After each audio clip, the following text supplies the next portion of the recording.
Welcome back to living everyday vlog. Hope you all are doing well. अभी सुबह की 5:30 हो रही है और मैं फ्रेशन अप हो रही हूँ। इसके बाद मैं सबसे पहले पूजा का जो साफ़ सफाई होता है, पूजा रूम की सफाई और पूजा वाले बर्तन की सफाई, वो सब करूँगी। और देन बच्चों को स्कूल जाना है तो उसकी भी तैयारी साथ में करनी है। अभी मैं किचन में आ गई हूँ और मैं लंच के लिए बना रही हूँ बैंगन भाजा रोटी ब्रेकफास्ट में। और बैंगन भाजा और रोटी बेसिकली मैं लंच के लिए बना रही हूँ और ब्रेकफास्ट में मेरा काम आज सिर्फ चीला बनाने से चल जाएगा।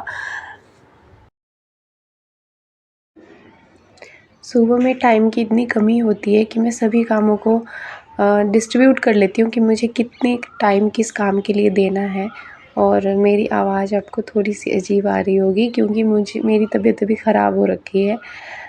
तो यही मैं उसको डिस्ट्रीब्यूट कर लेती हूँ और मैं 5 से 10 मिनट पूजा घर के लिए कर लेती हूँ। 5 to 10 मिनट ऐसे ही मैं अपने फ्रेश होने के लिए ब्रश वगैरह जो भी मैं करती हूँ उसके लिए। और सुबह का झाड़ू निकालना ये भी मैं 5 मिनट में ही करती हूँ।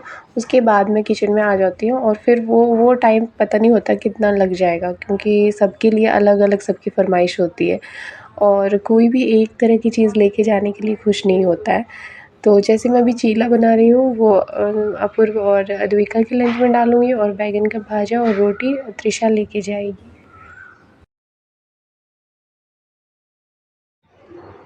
बच्चों को लंच और मंच दोनों देना होता है।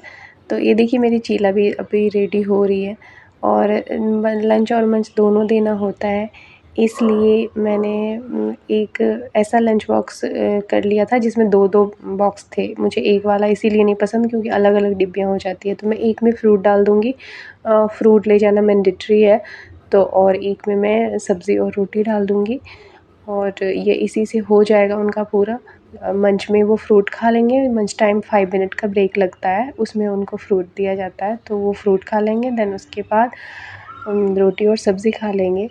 त्रिशा अपना लंच खुद पैक कर रही थी क्योंकि मैं बहुत ज़्यादा लेट हो रही थी बनाने के लिए और अभी उसके हेयर बहुत लंबे हैं तो वो बाल बनाने में भी 5 मिनट लेती है। और मैंने सारा काम कर लिया, बच्चों को भेज दिया और बहुत हरी में थी इसलिए वो सब नहीं दिखाया। और देखिए ये दोनों वापस भी आ गए हैं। आज अद्विका सूट पहन के गई थी क्योंकि आज बैसाखी सेलिब्रेशन था इनके स्कूल में और दोनों आके हैंड वॉश कर रहे हैं। इनको पता है कि आते ही हैंड वॉश करना है क्योंकि हम जैसे भी इनको सिखाते हैं वही ये करते हैं ना। तो ये आते ही अपना हैंड वॉश वगैरह कर रहे हैं और फ्रेश होकर मैं इनको खाना वाना खिलाऊँगी।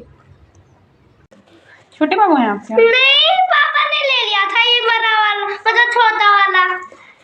तो आपको बोलना था ना कि मैं बड़ा बच्चा बन गया हूँ, गोदी में नहीं खेलता हूँ मैं। मुझे उस टाइम याद नहीं रहा था। आपको क्या याद रहा कि आप गोदी में खेलते हो?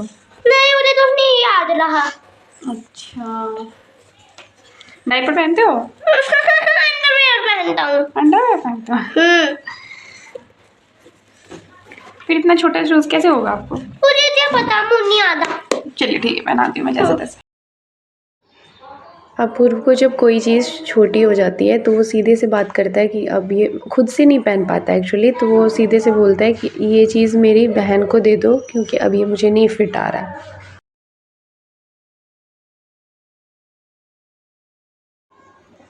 कड़कती हुई धूप में गई थी त्रिशा के स्कूल से बुक लाने के लिए और वो भी लेके आ गई हूँ अब। और थोड़ी देर मैंने नैप ले लिया क्योंकि बहुत ज़्यादा धूप थी बाहर। अंदर तो बिल्कुल पता ही नहीं लगता गर्मी का, अभी भी ठंडी हवा लगती है अगर फ़ैन चला दो तो।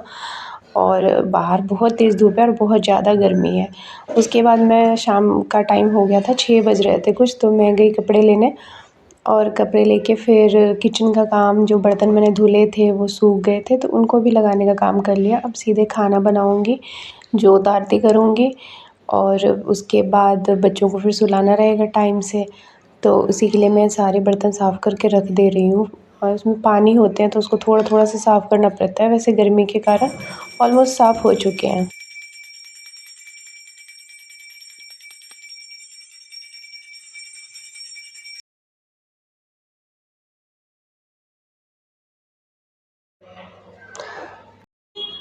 सोने का टाइम वही रात का 9 बजे तक रहेगा। आज के लिए इतना ही। ब्लॉग अच्छी लगी हो तो लाइक शेयर सब्सक्राइब करिएगा।